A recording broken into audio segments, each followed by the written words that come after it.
Today, Dr. A and I sit down and go through some free agency reactions, somewhat fantasy relevant. And then if we have time, we'll jump back into my draft-only league that we started last week. Let's go balls deep.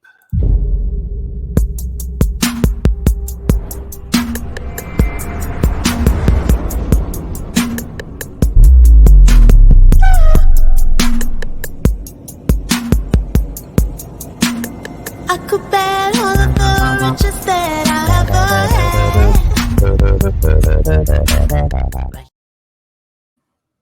Welcome to another episode of the Balls Deep Fantasy Basketball Podcast, brought to you by Fantasy Basketball International. FBIBasketball.com is our website. Draft-only league still rolling along. B-Dub just launched another 3 about 10 minutes ago, actually, one of which I jumped into because why not? As I said, Dr. A with me again. Feeling a little tired. It's happy July 4th to everyone listening. This will be released July 5th, but I'm assuming everyone had a pretty good weekend and a pretty good couple of days following the weekend. I was lucky enough to be over in Vegas a few years ago on July 4th, and it's certainly an eye-opening celebration. We don't do anything like that here, really, even for our National Day. Steve, thanks for coming on. It is late there, so appreciate you finding the time to jump on again today. Yeah, Adam, you sent me a note and you're like, hey, does Tuesday at 9 p.m. work for you? And I was like, that's right in the middle of fireworks on the 4th of July. And it's a big deal in the little town I live in, and my daughter is sort of involved in all of it, putting it together. So I was like, dude, I don't think that's going to work. But then Father Time caught up with some of us. Everybody's tired. Everybody's seen fireworks 50 times or whatever. And we're like, let's record a Hoops podcast on July 4th at 9:00. I'm good with it. Yeah, why not? Middle of the day for me, so I'm fine. I don't really have to adjust anything, but it is appreciated coming on. Like I said, we're going to go through. We were on a week ago, and free agency hadn't started. It was a couple of days away. The first 2 days of free agency was pretty hectic. Not much has happened in the last couple of days. So I just thought we'd go over a few of the moves that were made and a few of the signings that were made and give our takes. Obviously, there is still some movement probably to happen. So these players, their roles aren't set in stone yet, but we'll give our reactions to what has happened. Some of them will warrant some discussion. Some of them will warrant very little discussion. So let's see how we go. First one, Draymond Green going back to the Warriors. I think once we saw Jordan Poole moved out, we sort of assumed that Green would be returning. Similar role. Any sort of change that you can see in terms of his fantasy value for the next season? Not really. And I mean, he's got to be getting to the point where he's going to be very difficult to draft in fantasy leagues. If he wasn't already there before that. He's 33 years old. Doesn't score hardly at all. Good rebounds, good assists, hit occasional 3. But I'm just not a Draymond guy, especially at this stage of his career. Yeah, I've never had him on my team, on a fantasy team. I'm not really a fan of him as a player. I mean, that's not always the deciding factor in fantasy. But, yeah, I think he'll be similar to last season. You could probably make a case that he's a top 100 kind of guy just because he gets defensive stats, some assists. But with Chris Paul there, I think his assist numbers could drop slightly. For me, this is more about the fact that Jonathan Kuminga is probably not going to get as much run as we hoped he might get if Draymond was shipped out. So, but in terms of Draymond himself, yeah, look, top 100, top 120 if you want, but he doesn't really excite me all too much. This one was a little bit surprising. I thought Kuzma would move. I thought with the Wizards rebuilding, he'd look to go somewhere else, but obviously he just wants to score and be the center of attention. Staying in Washington, he's going to get a pretty good bump. What are you sort of thinking for him next season? Yeah, he was a pleasant surprise 2 years ago. He kind of did what we thought he would do last year, and he's probably going to have another good season this season for Washington. That team is not going to win very many games, but they've got 5 starters that can all score and can all play. There's a lot of fantasy stuff going on in Washington, and Kuzma is one of those guys. Mid-round pick. He'll hit some threes. He'll get some rebounds. He'll score some points. He'll have some big games. He'll have some off nights. But I kind of like Kyle Kuzma. I've always kind of trended towards if the time is right in the middle of my draft, I don't mind taking him. Yeah, I think I'm similar. I think he was 143rd last season, but you really have to sort of, you take, as you do with a lot of rankings, take it with a grain of salt, because if you're drafting him, he's not giving you defensive stats, points, rebounds, threes, solid from the free throw line. Generally, he's not great, but can help if he can turn things around a bit. I think top 80, top 100, he's going to score. Should be interested to see what happens to his scoring with Jordan Poole leading the way with volume shooting, and also Tyus Jones. I think we're going to see a different Tyus Jones this year. And I think Corey Kispert's in a position to take more shots, have the ball in his hands a little bit more. And Landry Shamet is there now. Like that could have some impact on how many touches Kuzma gets. Denny Avdija, if he ever wakes up and turns into a really good player, that could hurt. But I just think Kuzma is like a kind of a safe later pick. Yeah, I think so. I think if you had to pick, I know my answer. If you had to pick between him and Jordan Poole as to who will lead the team in scoring, who would you go with? I'm going with Jordan Poole. The answer is always Jordan Poole. Yeah, pretty much. Yeah, I think Kuzma was 21.2 points per game last year. So I could see that going up to maybe 22, 23. But I don't think he'll get up to 27, 28, where I think Poole could get to. Next one is Bruce Brown. The Nuggets obviously would have liked to have kept him, but couldn't afford him, basically. So he's gone to Indiana. Nice payday for him after a strong performance last season in the postseason. I'm assuming he'll come in and start. What are you sort of? What are your thoughts on the move and what that does for his fantasy value? I think he will start. I don't think the Pacers paid him $45 million to come in and play, be a role player off the bench. And Bruce Brown's kind of nice. I mean, he doesn't make a lot of mistakes. He does a lot of things well. Did a great job filling in Denver last year when guys were hurt, the year before that too.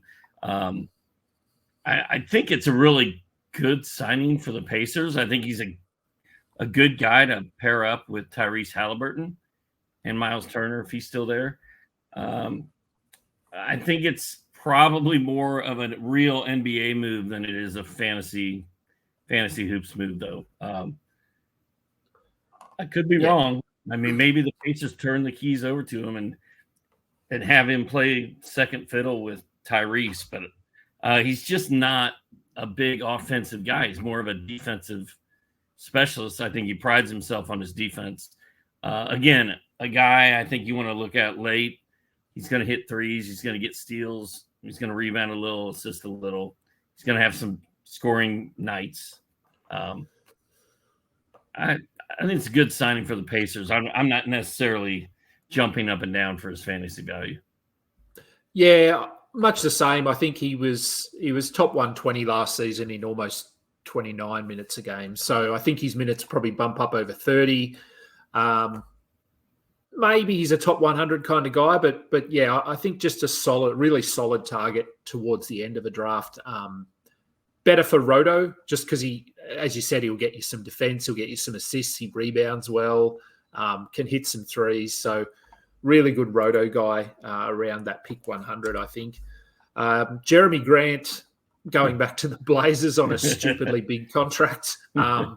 And this was sort of when this happened, this was before the Damian Lillard trade request, and whether this was the Blazers trying to keep Dame happy.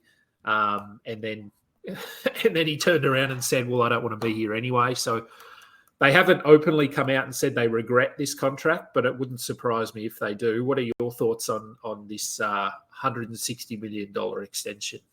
I mean, you said Bruce Brown signed a massive deal with the Pacers. That was $45 million. This is $160 million. Like I have a feeling that's going to hamstring the Blazers for a hot minute. And the fact that Lillard basically came out the next day or the 2 days later and said, I don't want to be here anyway. It kind of blew up in their face. And I don't think they're going to come out and say, oh, we totally screwed up and regret that decision. But there's no way they feel good about it right now. I think they were trying to show Damian Lillard that they care and want to keep him there, and it didn't matter at all. Now, Scoot Henderson is in Portland, which is automatic. I think fans in the seats and eyes on the TV. They've still got talented guys. Nurkic is still there. Jeremy Grant, he's going to be one of the team leaders on that team now, obviously. And Anthony Simons is still there. They got Shadon Sharp, who's one of the most fun players to watch in the league. I was a little surprised. I know I'm going to space on the guy's name, but who's the Trendon Watford? They cut him? Yeah. I was a little surprised by that move. I was too. I think just given their direction now, which is rebuilding, I thought he'd flashed some really nice upside the last couple of years when given minutes. So someone's going to jump on him undoubtedly and grab him. Kyrie Irving back to the Mavericks. I think this basically no one else wanted him, so he went back to Dallas. We know in terms of fantasy, we know what he can do. Do you think this puts or cuts into Luka's value at all? Luka, we talked about Luka last week, and you talk about him at length constantly.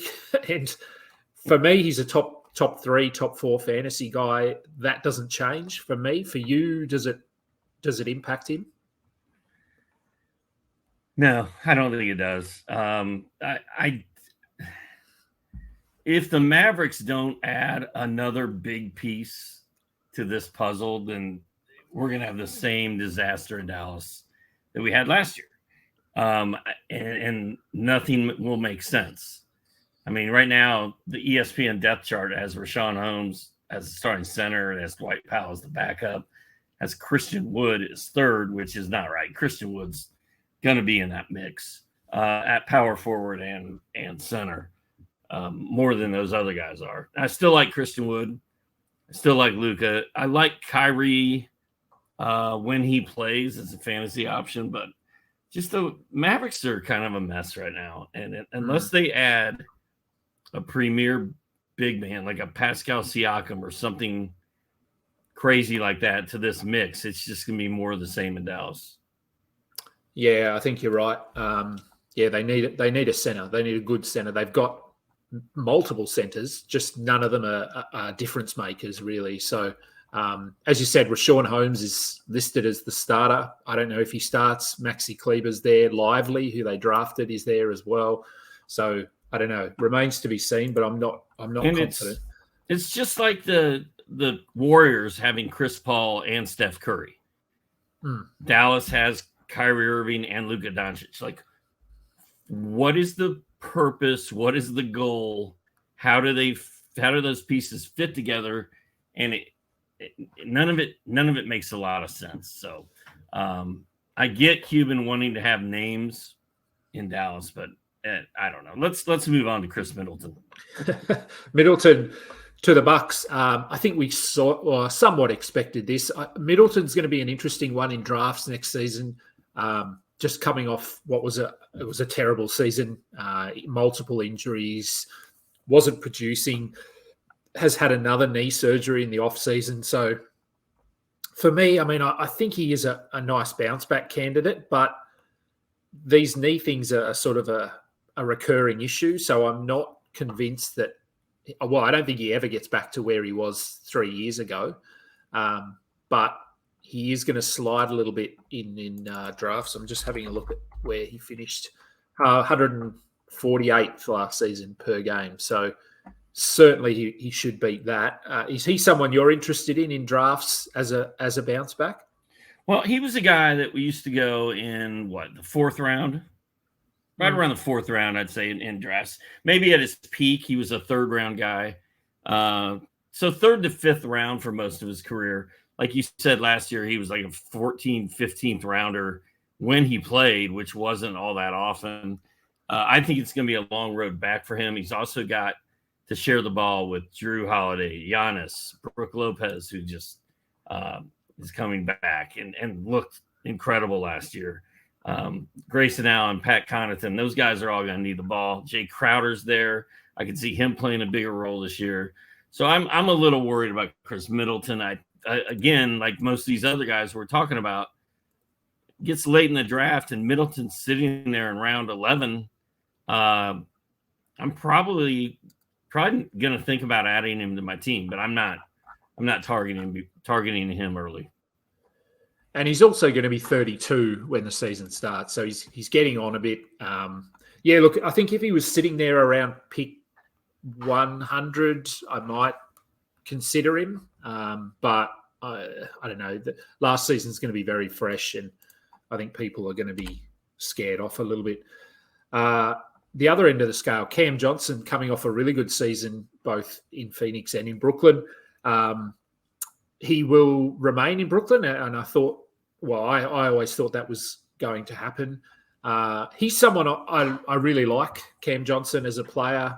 He was top 50-ish, I think, last season, 54th last season. Only 27, so coming into his prime. Is he someone that you would target? I do like Cam Johnson, and I like the step he took from the previous year to last season. Like, that was kind of a nice leap. I think he fits in well with Mikal Bridges. I think he fits in well with what the Nets run. Spencer Dinwiddie seems to play really well in Brooklyn for whatever reason. And I think Cam Johnson's going to take another step forward this season. I think he's sort of like the new Chris Middleton, maybe. Like, you target him in round 4 or 5 instead of Middleton. Yeah, looking at his numbers last season, as I said, he was 54th, only averaging 15.5 points per game. I mean, I'd be reasonably confident that he could get that up to 18 or 19 a game without too much trouble. He's fairly efficient, decent rebounder. Probably he'll probably average around about a steal a game, maybe 1.2.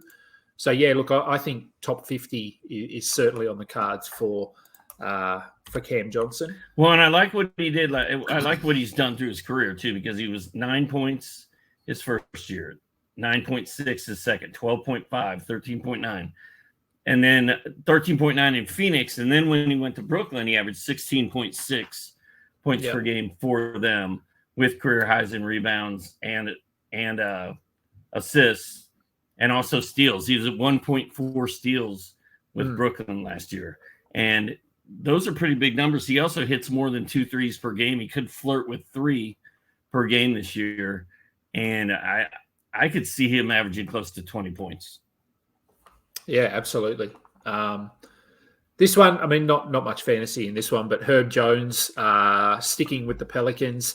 Last year, he was sort of hyped coming into the season after a really strong rookie campaign, and was probably disappointing last season. He did have some injuries, but he just didn't take that next step. I mean, I haven't got the numbers in front of me, but I would say he maybe even got worse last season when compared to his rookie season. To me, he's more of a specialist. Is he someone you would draft or more sort of like a guy you'd grab off waivers if you need some blocks and steals?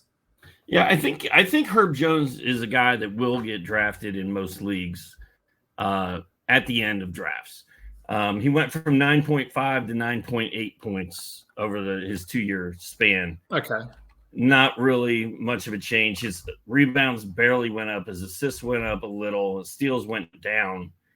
He's still not at a 3-pointer per game. So the numbers just aren't there to justify bringing him on your team with a draft pick unless you're in a deeper league. Now, in a 30-team league, he's going to be a prized possession, in the 4th or 5th round. But in a regular 12-team league, I don't think you're really going to want to mess with a guy that scores under 10 points a game and doesn't really knock anything else out of the park.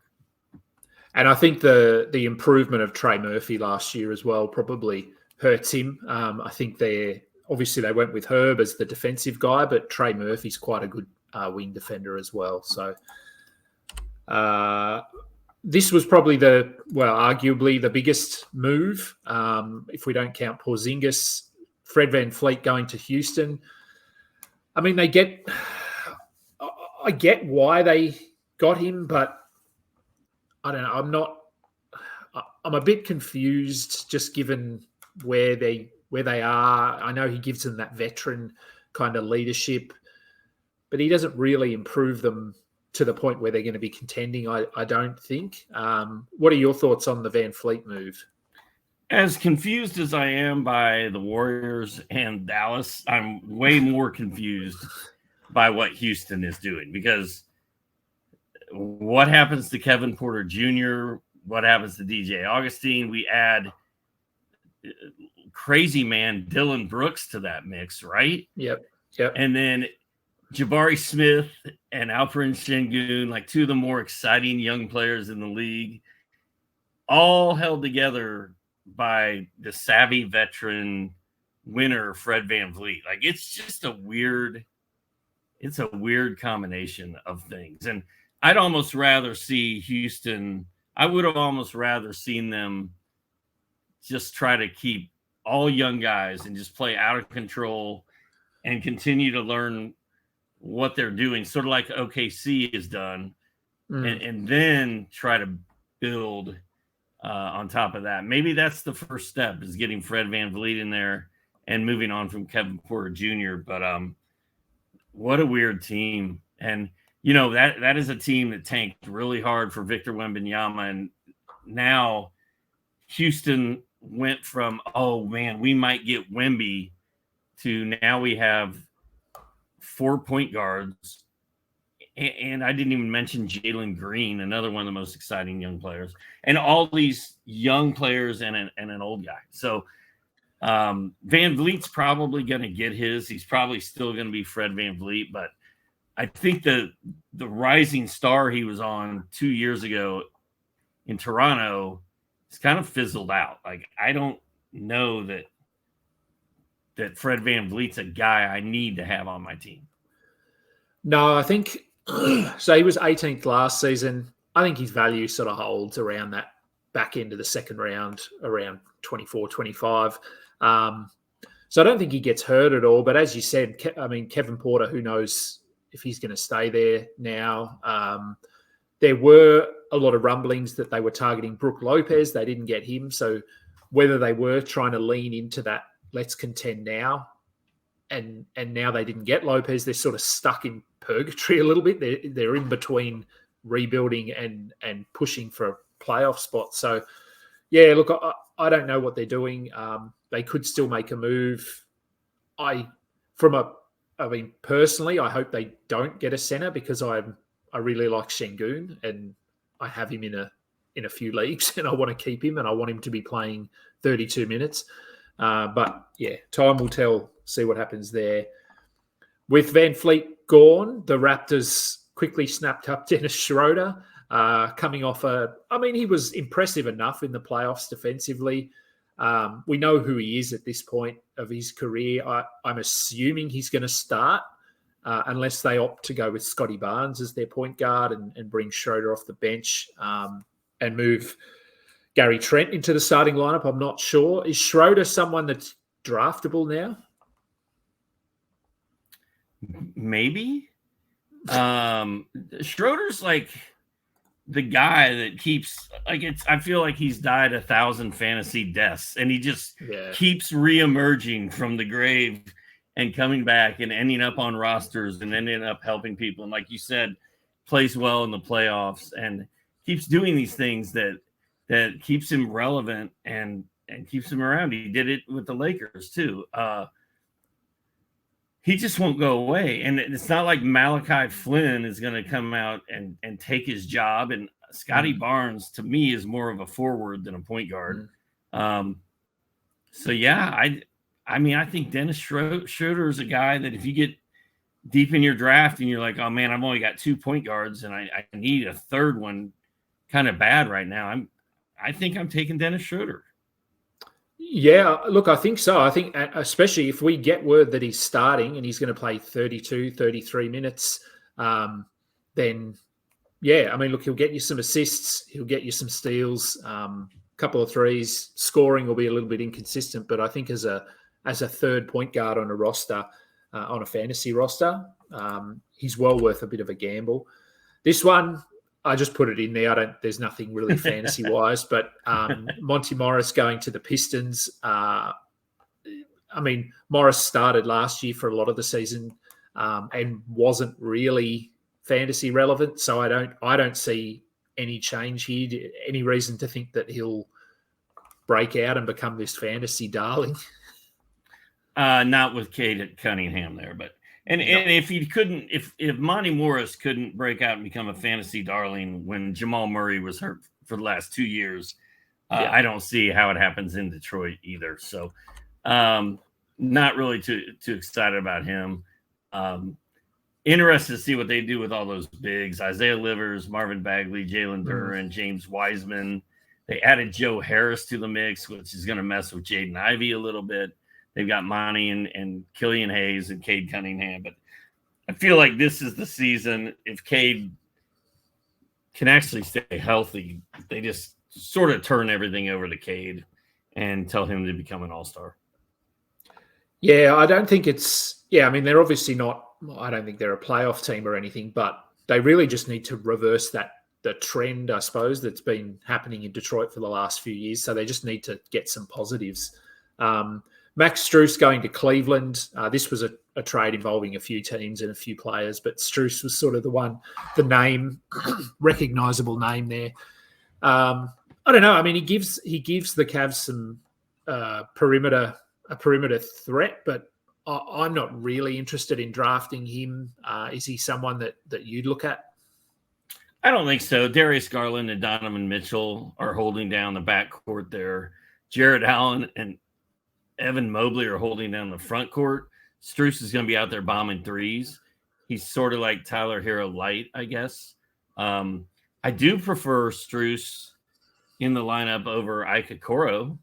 I trust Strus more than I trust Karis LeVert at this point. So it's an interesting move for Cleveland, and Cleveland has a pretty good looking roster to me in the East. And they could really surprise people. Max Strus, unless you're – I think if I'm in a roto league and it's late and I need 3-pointers, I'm gonna be all about Strus. But if I'm in a regular head-to-head league and I'm just looking for a well-rounded player, I don't think he's my guy.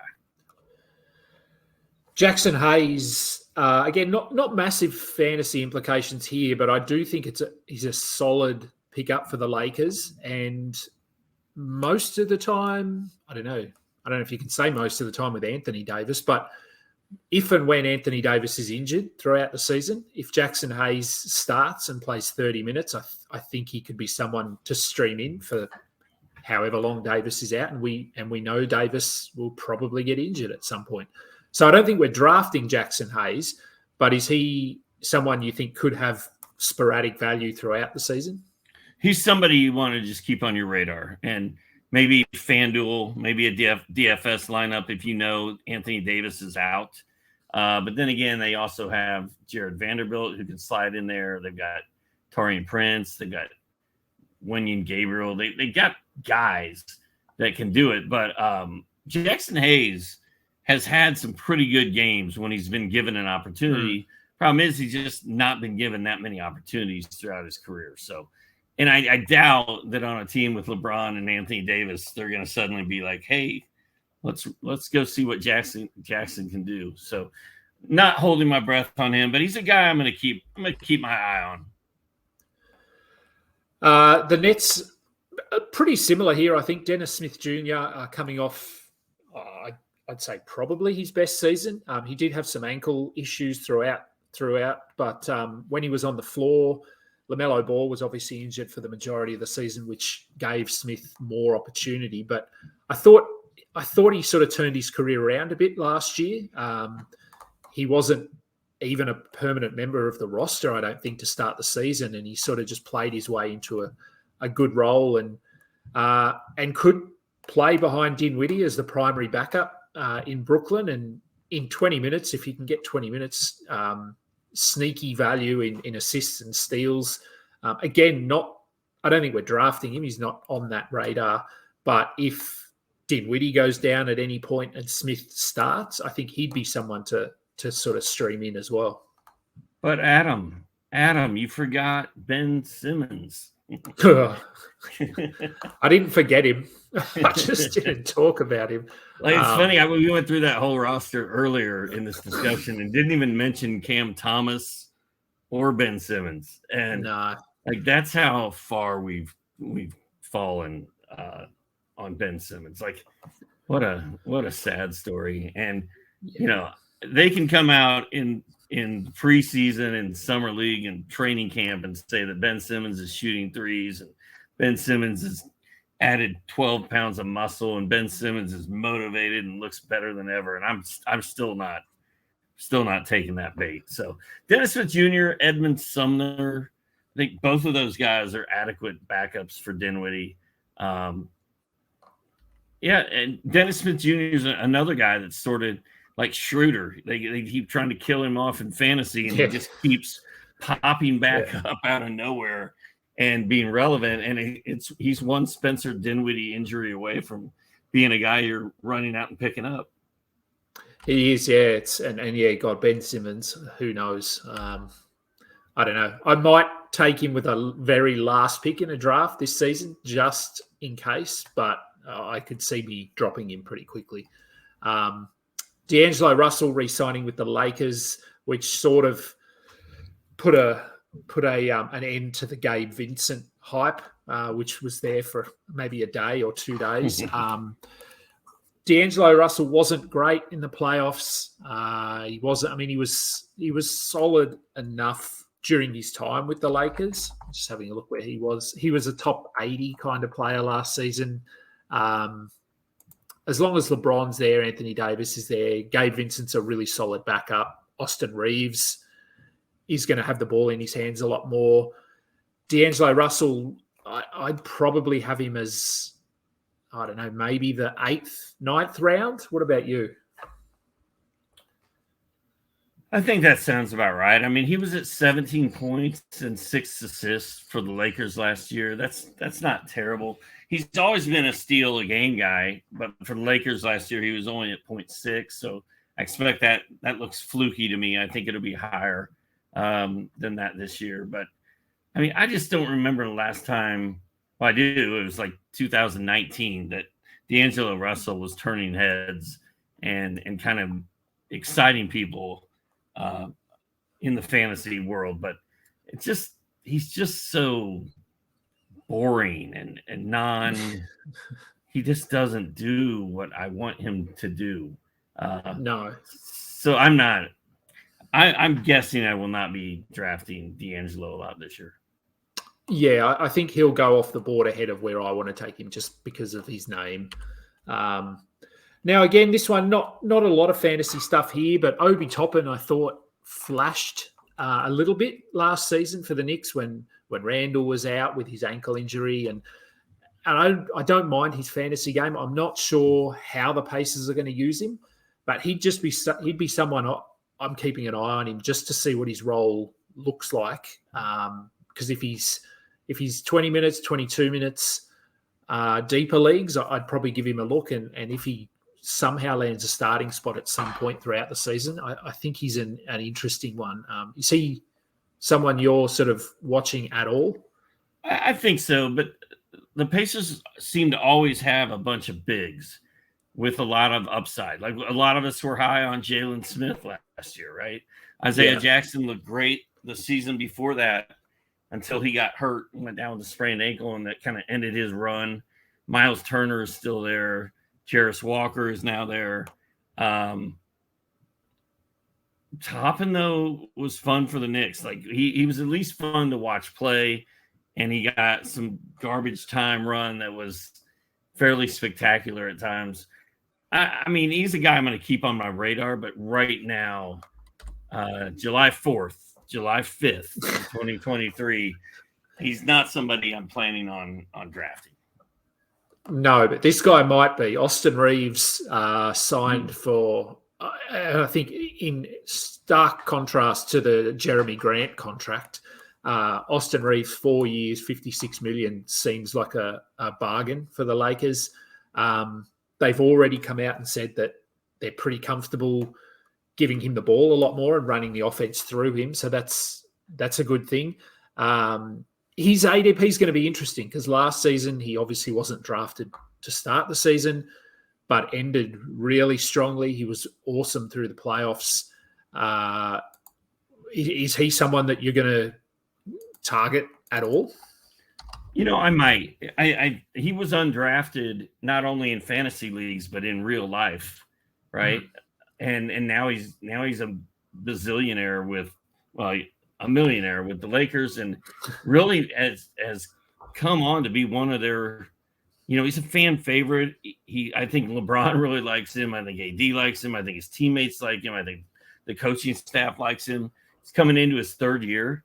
I mean, I could see Reeves taking a big step this year. And, you know, he kind of won my heart. I was in the middle of nowhere in Nevada a couple of years ago visiting my son in the Navy, and he hit a fadeaway game-winning three-pointer on TNT that night. And I was like, man, Austin Reeves is kind of fun. So at this stage of my fantasy career, I'm looking more for guys I enjoy watching play. Like, I still want to win. I still want to build a championship team, but I also want guys on my team that I want to root for. And I mean, I think it's hard not to root for Austin Reeves. And I could see he went from 7 points to 13 last year. I could see him going from 13 to, say, 17, 18 this season. And it could be even higher if LeBron doesn't come back or if AD's hurt all year. Yeah, I think so. I think I have a feeling he's going at around pick 100 in drafts, maybe pick 90. I feel like there'll be a little bit of hype coming into the season, and his ADP might end up sort of climbing to where it's too high. At the moment, I'd love to get him around pick 80 or 90, but I reckon once the season starts or once we're into sort of late September, October, his ADP might climb up to about 70, 65, which might not leave a lot of room for value. Here we go. Dylan Brooks. You alluded to him earlier. I'm not drafting him. I think he's going to start for some reason, but he started in Memphis and he was terrible. So any reason to think that things are going to change and he'll be a draftable player? He's like Jordan Poole on steroids. Like, he's just out of his mind, run and gun. I'm going to do what I want and nobody's going to stop me. And then I'm going to talk trash the entire game and make you really mad at me. I mean, Dylan Brooks is the kind of guy you don't necessarily want to play against him, but then again, you do. But then you also don't really want him on your team either. Like, it's another really weird signing for Houston. I don't really understand it. Who's coaching in Houston, Adam? Who did they bring in? Udoka. Yeah, Udoka. Oh yeah, I mean, he's going to have his hands full with KPJ and Van Vleet and Dylan Brooks. I mean, and Houston has not had easy training camps for the last 5 years. James Harden in there just disrupting it so much, and then all the kids there with Silas, and it's just been a mess for like 5 years. And I don't think this year is going to be any different. No, just another confusing piece of that puzzle. Jock Landale going to the Rockets on a it looks like a good contract. Only 1 year is guaranteed, so it's really only a 1 year. I think it's $8 million or something it was. But assuming he's coming in to play the backup to Şengün, do you think he's not obviously draftable? But do you think having him there cuts into Şengün's minutes at all? I hope not. I really hope not, because like you, I mean, I've been on the Şengün bandwagon for several years, and Christian Wood got moved out of there. We're like, oh man, Şengün's going to absolutely blow up, and he sort of did, but not quite as much as we were expecting. I doubt seriously that Jock Landale is going to ruin Alperen Şengün, but it's Houston, so anything's possible. Yes, that's always the caveat there if it's Houston. Let's have a look. What did I have next? Westbrook going back to the Clippers for 2 years. A good deal, I think. I mean, for almost no money, right? Yeah, $8 million. So considering he's been overpaid the last 4 years, I guess, 3-4 years, this is actually a pretty good contract for the Clippers. They are still looking at getting Lillard or getting Harden. I think they're sort of favourite for potentially Harden, so that impacts Westbrook. But if Westbrook starts, he was pretty good in the playoffs. I'm not drafting him, but is he someone you'd consider at the end of a draft? Yeah, I mean, it's going to depend on the makeup of my team. If I've got a team that does certain things really well, like shoot free throws and not turn the ball over, then I don't think I'm going to mess with throwing Russ into the middle of that. I mean, he's a career 78% free throw shooter, but he's been in the 60s for the last 3 years, and 4 out of the last 5. So his scoring's down. He's old. I mean, how many years has he been? He's been around since 2008. So Westbrook's been around forever. The averaging triple-double days are over. He's going to have some big games. He's going to be fun with some counting stats. But overall, the damage he does probably outweighs the good he does. Yeah, I think points leagues, he's obviously worth drafting. But, yeah, category leagues, it's tough. This is just an interesting one. Kenyan Martin coming in from Houston. So getting out of that mess in Houston, coming to the Clippers. I'm not sure how they're going to use him.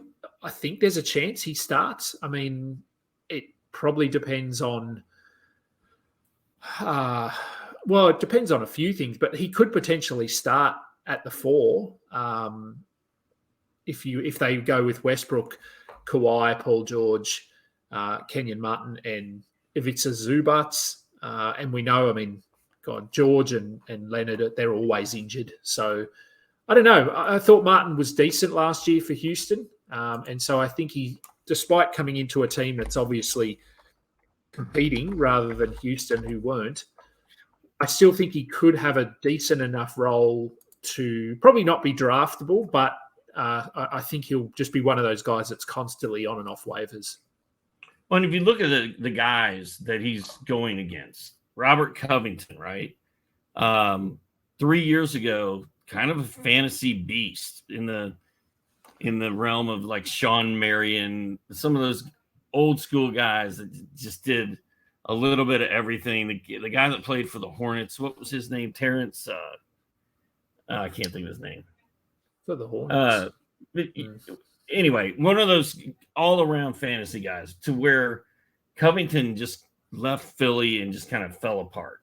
And now you can't even have him on your team for more than 2 weeks without pulling your hair out.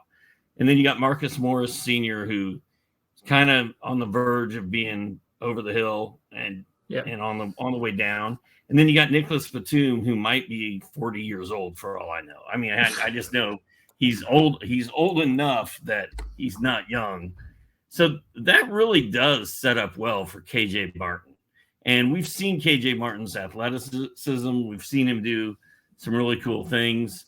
And putting him out there with Westbrook, Leonard, and Zubac, it could be pretty fun, I think. So I actually I could see me building a hype train around Kenyan Martin coming into the season. Yeah. Yeah, look, I think so. I think it's a good landing spot for him. DiVincenzo going to the Knicks, presumably going to come off the bench. Not sure. Maybe they do start him. I mean, he's not someone I'm drafting because he sort of needs 32, 33 minutes to put up fantasy value. But I think it's a good real-life signing for the Knicks, but I'm not sure he moves into sort of draftable fantasy territory. I mean, if they bring Josh Hart, DiVincenzo, and Isaiah Hartenstein off the bench, that's a good bench crew for the Knicks. Not to mention Emmanuel Quickly. That's pretty solid. And I think, like you said, it's a good move for the Knicks. I'm with you. I think DiVincenzo needs more minutes than he's going to get in New York to really be a fantasy guy. But, maybe they get tired of waiting for Quentin Grimes, who I would not stop waiting for if I was them. But maybe they get tired of it and they just roll with DiVincenzo in December. I don't know. But just a guy I'll keep an eye on. Next one, Dante Exum. Certainly no fantasy implications here, but this is more just because he's an Aussie, and I like to see Aussies in the NBA, and he's been away for a few years. Playing with the Mavericks, I think he gives them a nice defensive option on the wing, better than like a Frank Ntilikina or whoever they were throwing in there. So he's not going to have a big role, but I think he'll have a role. Any thoughts on Exum at all? Not really, but no. I will say with Kyrie Irving and the oft-injured Luka Doncic there, I could see Exum being a hot waiver wire pickup maybe 3 different times this coming NBA season. Maybe. Miles Bridges. We don't need to talk about the off-court stuff that's been covered. He's signed with the Hornets for 1 year, just for I think it was $8 million or something, the qualifying offer. I'm assuming he starts, but they've got an interesting rotation as well.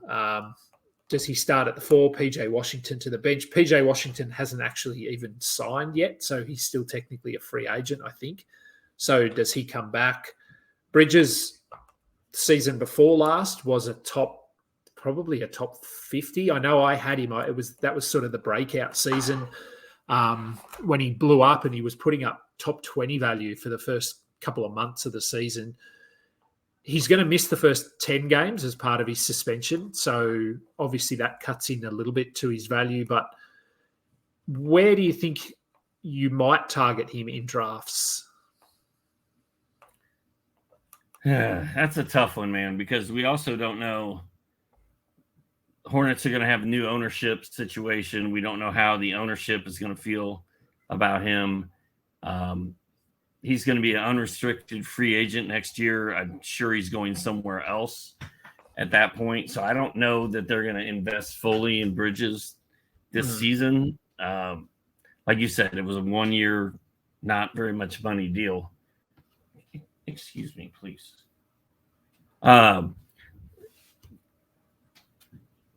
Sorry, I got a kid in my face. Kids. Wow. What are you gonna? You can't can't live with them.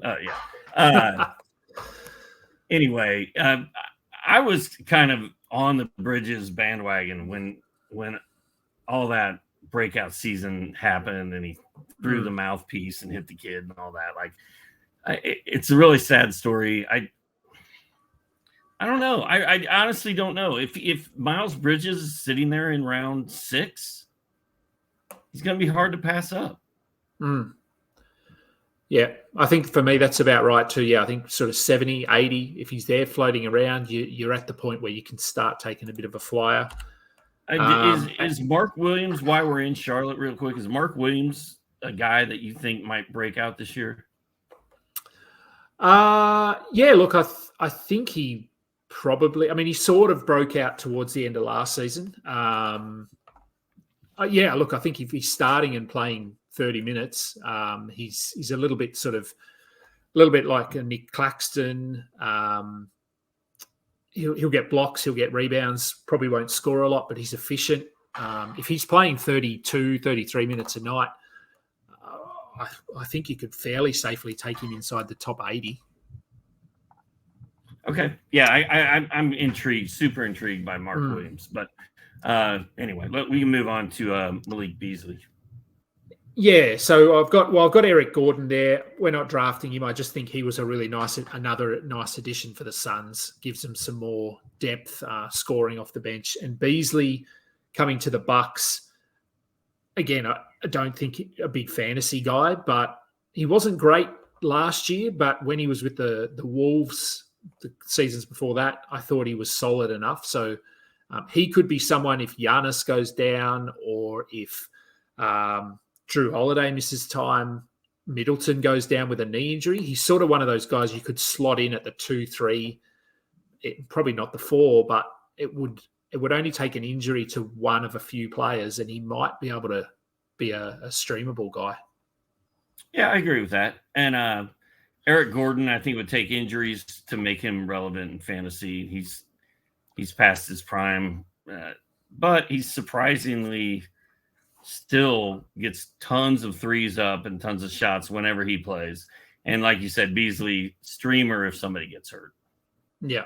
And much with the last guy here, Gabe Vincent, if DAngelo Russell hadn't re-signed, I think he was going to be a pretty hot fantasy target, but he'll be coming off the bench.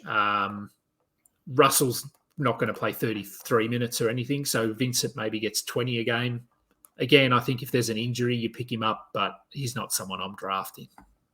Yeah, he was a guy that got used a lot in DFS last year, and I know especially in the playoffs and with Kyle Lowry's situation, him being so old and not – he was out for personal reasons for so long. Like Vincent had a kind of a resurgence last year, but I think that's not happening this year. No. So we'll just go quickly through a couple of rounds here from the draft-only league. We went through the first 3 rounds last week. So picking up at pick 37, first pick of the 4th round, Chet Holmgren went off the board, followed by Pascal Siakam, Bradley Beal, LeBron James, Evan Mobley, Drew Holiday, Walker Kessler, Zach LaVine, Nikola Vucevic, Jamal Murray, OG Anunoby, and Desmond Bane. Any names there that you saw? I mean, you've got guys like Drew Holiday, Zach LaVine, Vucevic, Jamal Murray. I think they all speak for themselves. But any names there that warrant a bit of discussion? I think if you can get Chet Holmgren at 37 or earlier, if you can get him at 37 in your draft, I think you're doing well. I love Chet. I've got him in a dynasty league. He got off to a slow start in summer league play, but turned it around, put up good numbers, looked pretty good. I mean, he did not get drafted where he got drafted for show. He's going to be a baller, and I think hopefully he comes out and challenges Victor for Rookie of the Year this year. Siakam, I've heard rumors about him going to Atlanta. That would be very interesting and much needed for them. I could also really see the Dallas Mavericks using him effectively, and he could change the entire dynamic in Dallas if he ends up somewhere else. Bradley Beal, I'm not messing with. LeBron at 40 sounds about right. I don't think I'm taking LeBron. Love Mobley. You got Walker Kessler at 43, right? I did, yeah. So love it. Yeah, I'm pretty happy with that. I don't think he can fall outside the top 50 as long as he's playing good minutes. I think his floor is safe enough that taking him here, there's not much risk. And if he was that good as a rookie, what's he going to do now that he's got a year of confidence under his belt? Like, I love Walker Kessler. The other guys, I like Desmond Bane at 48. That seems maybe a little low to me, like a little late, especially with his teammate Ja not playing the first 25 games. So that to me looks like a bit of a steal. Yeah, look, Bane was 36 last season. So, I mean, I think we could fairly confidently say he's going to beat that, especially with Ja out. So, yeah, I think if you can get Bane anywhere in this round, that's probably a bargain. I'm happy with Kessler there. Bradley Beal, that's way too high for me. I wouldn't be taking him inside the top 50. I will not be drafting him. No, I don't think I will. If he's there at 70 or something, then maybe take him. But Chet, I like Chet there. LeBron James, another guy that I'm not really interested in. The fifth round. So pick 49, DeMar DeRozan, Nick Claxton, Jalen Williams, Alperen Şengün, Brook Lopez, Jordan Poole, Jaylen Brown, Brandon Ingram, Jarrett Allen, Chris Middleton, Josh Giddey, Scotty Barnes. So Jordan Poole was my pick there. I got him in my team at 54, and I'm okay with that. I don't think he'll be a top 30 guy, so I don't think there's a ton of upside there, but I think he can beat this rank. Had Jalen Williams been there, would you have taken him instead of Poole? I might have. I think I went with Poole for the scoring because I'd gone with Kessler in the previous round, and I can't remember who else I had. But I think it was more just his points upside that I went for there, points and threes. Jalen Williams, I think, will be a really good player, but he's a little bit more across the board. And with Chet there, I do worry that Jalen Williams is going to be overdrafted a little bit coming off last season. I think he'll still be really good, but we do have to factor in that Chet Holmgren is there this season. True. And he's also playing Summer League, and he's trying out his new haircut to see if that works. And he's better than most of the players at Summer League. Like, I'm probably going to be one of those people driving the Jalen Williams hype train. He's probably, I think by the time October gets here, he's going to be going more like 35 to 40. And like you said, that's probably too high considering he's got to deal with Chet, not only Chet, but also SGA and Josh Giddey and all the rest of them. So it's tough, but man, I love Jalen Williams. Like, he sticks out to me out of that list, that round, way more than any other guy except maybe Şengün. Yeah, so I'm just having a look at Claxton's an interesting one for me. So he went at pick 50. He was the 24th ranked player last season, and obviously he's very, very specific in his skill set. So he only provides upside in rebounds, field goal percentage, and blocks. So, and turnovers if you count turnovers. But if you can get someone like him at pick 50, I think that's really good value because he's starting. No one's going to start over him. Ben Simmons isn't. We've established that. Yeah, I like Claxton a lot too. And, there's a reason that all the algorithms feature blocks so heavily because they're hard to come by. And if you get a shot blocking specialist on your team, that's a category that you get one other to put with him, and you don't have to worry about that anymore. So I do like Claxton quite a bit. Plus, he's so young and he's athletic. He can kind of do. He's still got room to grow in his game, I think. Yeah, look, I mean, that was my thinking. I got Wembanyama with my first pick and Kessler with my fourth pick. I don't need another shot blocker now because with those two guys, I'm set. So quickly go over the next round, the sixth round. Franz Wagner went at 61, Rudy Gobert, DeAndre Ayton, Zion Williamson, Tyler Hero, Paolo Banchero, Tyrese Maxey, DAngelo Russell, Terry Rozier, Daniel Gafford, Tyus Jones, and Julius Randle. Tyrese Maxey was my pick. I just think with Harden likely gone, Maxey could put together a really strong season. Couple of interesting names there, though. Gobert coming off, his worst season in probably a decade last year, but he wasn't great. Zion Williamson, who knows what's going on with him. Anyone, what are your thoughts there on those guys and any other names you think? Well, it's just weird to see like DeAndre Ayton and Zion Williamson and Rudy Gobert in the same round as guys like Tyus Jones and Daniel Gafford, and it's kind of weird. Is DeAndre Ayton take a step backwards with even more weapons in Phoenix now? I don't know. Maybe. Is Zion Williamson a bust? Is he never going to pan out and never be able to stay healthy? We don't know. Tyler Herro's kind of weird. I like Hero at 65. That seems very reasonable. I think Banchero could be a steal that late. I like your Maxey pick a lot, especially if Harden's gone. 2 years ago, Maxey was a monster, and he's young enough. He's still got room to grow and improve. So interesting round. I think Gafford and Tyus Jones are solid sleepers. Very interesting. I'm probably not drafting Rudy Gobert. Probably not drafting Ayton. I'm probably not messing with Zion. But yeah, I don't know. Yeah, it's a bit of a wacky round. As you said, there's some those sort of more experienced guys thrown in with someone like a Gafford or a Tyus Jones who 12 months ago were not even being drafted. So, yeah, it is an interesting point in the draft where you can start taking flyers, but there are also some sort of veterans available who we know can be top 30, top 40, but based on what we've seen recently, that might not be the case.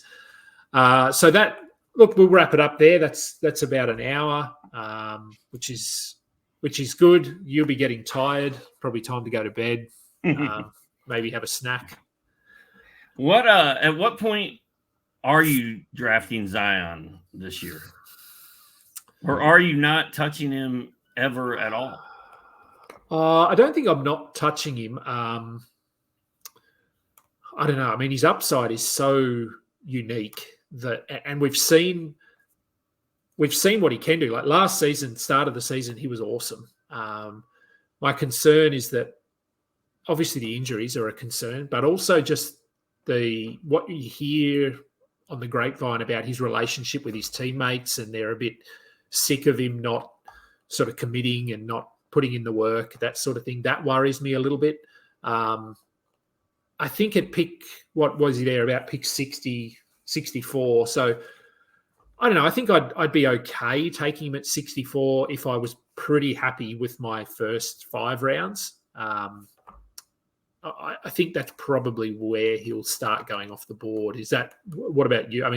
Maybe you won't draft him. I don't know. No, I feel like that's accurate. I know I took him a couple years ago in a big league, and I took him too early, and I never competed. I never recovered from it. So I'm sort of mad at him.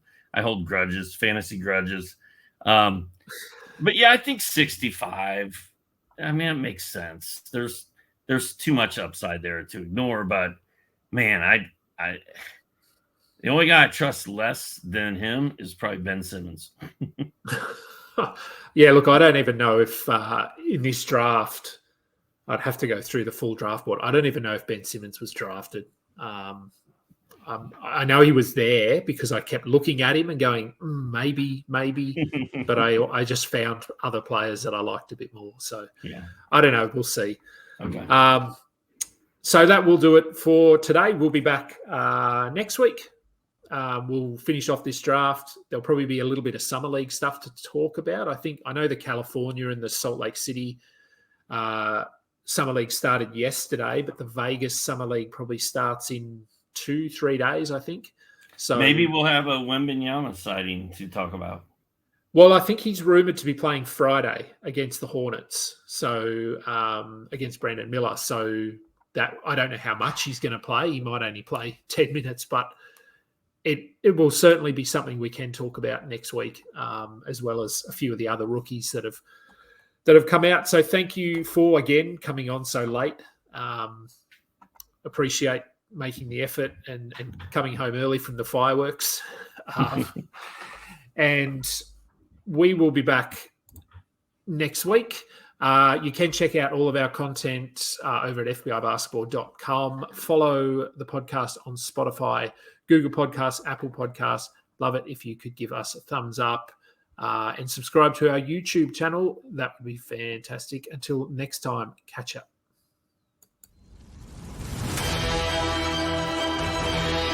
You just listened to another episode from the Fantasy Basketball International Podcast Network. Thanks for joining us. And for more information about joining our community, please check out our website at fbibasketball.com.